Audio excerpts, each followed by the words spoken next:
Sim, padre, vivi uma tragédia que me desequilibrou muito. Aconteceu na nossa família no dia 30 de dezembro de 2008. A minha sobrinha de 15 anos, que vivia sob os meus cuidados, suicidou. Vejo dois aspectos, um positivo, que é Jesus está no meu coração, exime-me da culpa que eu carrego. Mas também há um aspecto negativo que muitas vezes prevalece, que é fruto da minha doença, que vem me afirmar que a culpa da sua morte é minha. Sinto o desejo de ir ao mesmo prédio de onde ela se julgou e repetir a mesma insanidade. Mas graças a Jesus e ao trabalho que o Senhor tem feito na minha vida, falta-me a coragem de desagradar a Deus e não quero entristecê-lo com essa falta de fé. Para que o Senhor entenda melhor o meu sentimento de culpa, vou lhe falar de maneira carinhosa, sucinta sobre a minha sobrinha Tassiana. Ela fala da menina, que a menina era uma menina muito especial, muito doce, e que infelizmente caiu neste absurdo de querer morrer, né? E ela está vivendo um agravante terrível, que é, ela é acusada no inquérito policial pelo namorado dela, né, pelo namorado da Tassiana, de ela ter sido a culpada por causa do horário que ela colocava no namoro dos dois. O garoto alega que a menina estava insatisfeita com isso. O juiz deu por encerrado o caso por não ter provas concretas contra a mencionada tia, que sou eu. Padre, o sentimento que tenho é: a vida toda de Tassiana foi empurrada para um abismo e eu dei o empurrão final. É isso que me mata a cada dia. Minha filha, não permita que isso aconteça. A Valéria, a gente não tem como entrar dentro do coração daquele que se foi, a gente não tem como conhecer os motivos. Uma coisa é certa, é uma imbecilidade pensar que a sua sobrinha iria se matar porque você colocou horários para o namoro dela. Não. Infelizmente, minha filha, os nossos jovens estão chegando. Você mesmo estava dizendo que ela foi parar nas suas mãos justamente por causa de uma história difícil que essa menina já tinha. Filho é igual casa, se não tiver bom alicerce, não fica de pé muito tempo. É assim. Você pegou essa menina num determinado momento da vida em que você já não tinha mais como interferir nos alicerces dela. É muito difícil a gente oferecer estrutura de vida àquele que já chega totalmente desestruturado. Eu não estou dizendo que é impossível.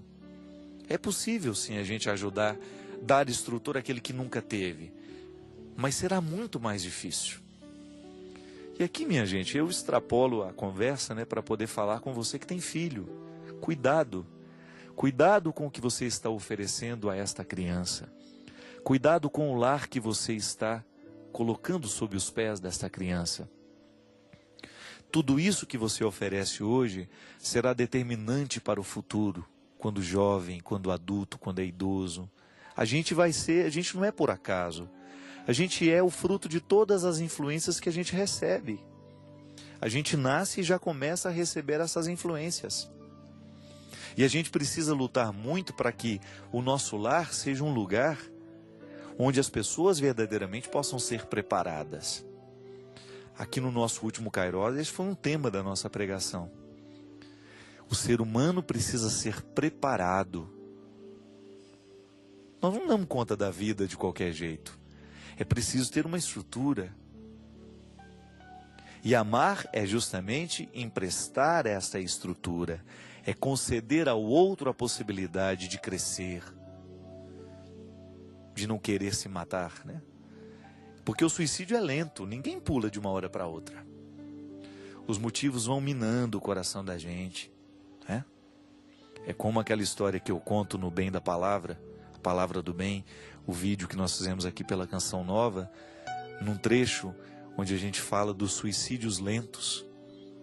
Eu relembro a história de um moço lá em Taubaté, já no último ano de medicina, e foi encontrado morto pendurado numa corda. Imagina você, um rapaz com o futuro pela frente, no último ano de medicina, de repente aparece pendurado lá, meses antes da formatura. Essa corda não é colocada da noite para o dia. Essa corda é colocada aos poucos. E se a gente não cuida, a gente também coloca uma corda no pescoço. É o que a gente falava no início do programa. Viver é a experiência de condenar ou de salvar. Viver é a experiência de aceitar a condenação ou de aceitar a salvação. Passa o tempo todo pelo caminho do outro, mas passa também no nosso. Hoje a gente viveu situações que nos condenaram ou que nos salvaram. É um gomo de corda que a gente põe ou que a gente tira. Tudo depende da escolha, da seleção que a gente faz. A vida precisa ser peneirada, igual o garimpeiro faz. Pega aquele monte de terra numa peneira e vai peneirando aos poucos, até ele ver se tem pedra preciosa ou não. Se não tem, ele joga tudo fora e começa de novo. O final do nosso dia deveria ser sempre uma experiência de garimpo. Olha para a peneira do dia, olha tudo o que aconteceu, tudo o que você ouviu, tudo o que você viveu, todas as situações que você enfrentou, tudo aquilo que caiu diante dos seus olhos, tudo que você viu, tudo que você ouviu, e só guarde se for precioso. A gente perde muito tempo guardando tranqueira. Jogue fora. Não leve para a sua cama, não leve para o seu sono aquilo que foi o lixo do dia. Senão vira corda no pescoço da gente. É impressionante o quanto que a gente vai se matando aos poucos quando a gente não joga da peneira o que verdadeiramente não valeu a pena. Agora, se a gente insiste em guardar tudo que não presta, aí a gente vai verdadeiramente colocando gomos na nossa corda, no nosso pescoço. E de repente, quando você menos imagina, você está pronto para morrer. É lamentável, mas é verdade. As escolhas erradas que nós vamos fazendo na vida representam uma corda que nós vamos colocando no nosso pescoço. Eu estou vendo de maneira muito feliz, a recuperação de um sobrinho meu que eu amo muito, que é o Conrado. Um menino que durante muito tempo, um menino bonito, inteligente, esperto, optou por colocar a corda no pescoço. E hoje, graças a Deus, por causa de olhos que estão enxergando de maneira salvífica, de pessoas que estão emprestando a ele um novo sentido para a vida, o Conrado está tendo a experiência bonita de julgar os gomos da corda que estavam no pescoço dele. Se recuperando, se reabilitando, fazendo as pazes com a vida. Pode observar, às vezes nós ficamos de mal com a vida.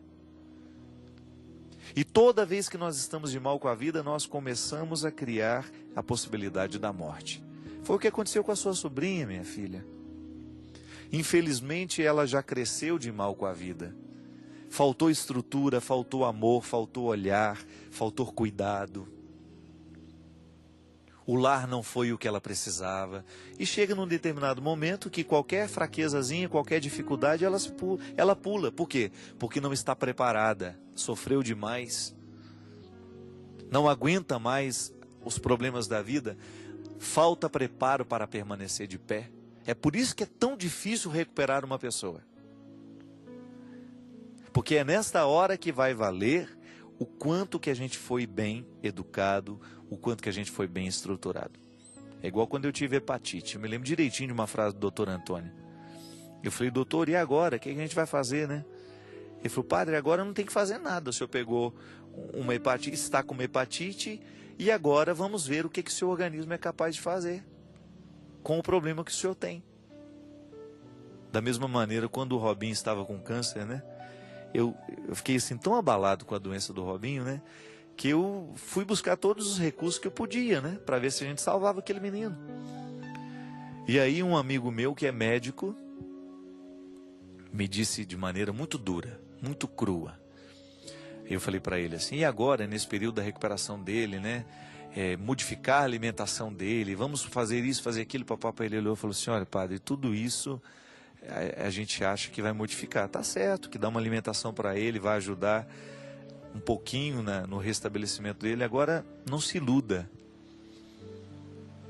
É o passado que vai ser determinante agora. Tudo que esse menino comeu, tudo que esse menino viveu, tudo que ele fez com a saúde dele, será determinante agora para a recuperação dele ou não. Meu amigo, a vida é assim. Um dia nos coloca diante das escolhas que a gente fez. E aí, por que eu tive a oportunidade de sair daquele quadro horrível que a minha hepatite complicou demais, porque eu estava usando medicamentos terríveis naquela época, altamente hepatotóxicos, né? Imagina, eu estava tomando um anti-inflamatório porque eu já estava sentindo as dores articulares, né? Já era um sintoma da hepatite, mas eu não sabia que era. Eu estava achando que eu estava com artrite, artrose, aquela montoeira de coisa. Eu estava tomando há mais de um mês um medicamento altamente hepatotóxico, quando de repente descobri que eu estava com hepatite. Imagina um fígado que já estava sofrendo com hepatite, sofrendo ainda com desgaste de anti-inflamatórios pesadíssimos. A fragilidade do organismo é imensa, ele não consegue, quase que eu precisei de um transplante. E aí, qual é a luta? A luta de todo um processo de saúde que, graças a Deus, eu estava vivendo nos últimos tempos, de disciplina, de alimentação, de sono, de trabalho. Estava vivendo certinho, graças a Deus. Eu adoeci no momento que eu estava vivendo certinho. E aí o meu organismo reagiu. A vida é assim, minha gente. Mais cedo ou mais tarde nós vamos ser cobrados por aquilo que a gente alimentou dentro de nós.